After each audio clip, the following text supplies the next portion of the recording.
আসসালামু আলাইকুম ওয়া রাহমাতুল্লাহি ওয়া বারাকাতুহু। আশা করি আল্লাহর রহমতে সবাই ভালো আছেন।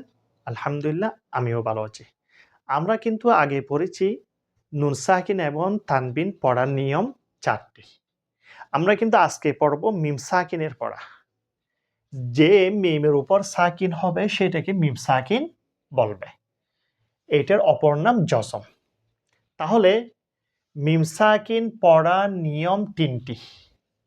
কি, কি?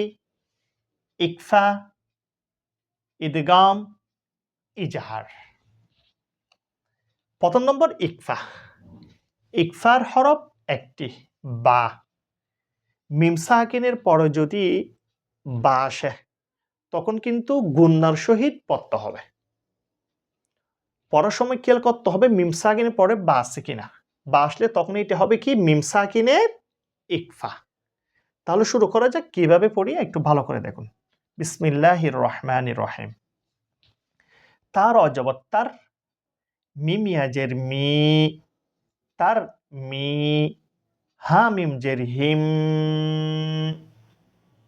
তার মিহিম বাজের বি হাজের হি বিহি জিম আলিফ জবর যা বিহি যা র জবর র তা দুই যে তিন রতিন বিহি যা রতিন তার মিহিম বিহি যা রতিন।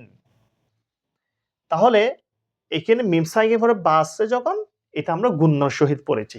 গুণ্য কতটুক করবেন? ১ আলিফ পরিমাণ। আজকে তাহলে এটুকু পর্যন্ত। আর যে ২ পর্ব আছে এগুলো কিন্তু আমরা আগামী ভিডিওর মধ্যে শেষ করার চেষ্টা করব ইনশাআল্লাহ। আল্লাহ হাফেজ। আসসালামু আলাইকুম ওয়া রাহমাতুল্লাহি ওয়া বারাকাতুহু।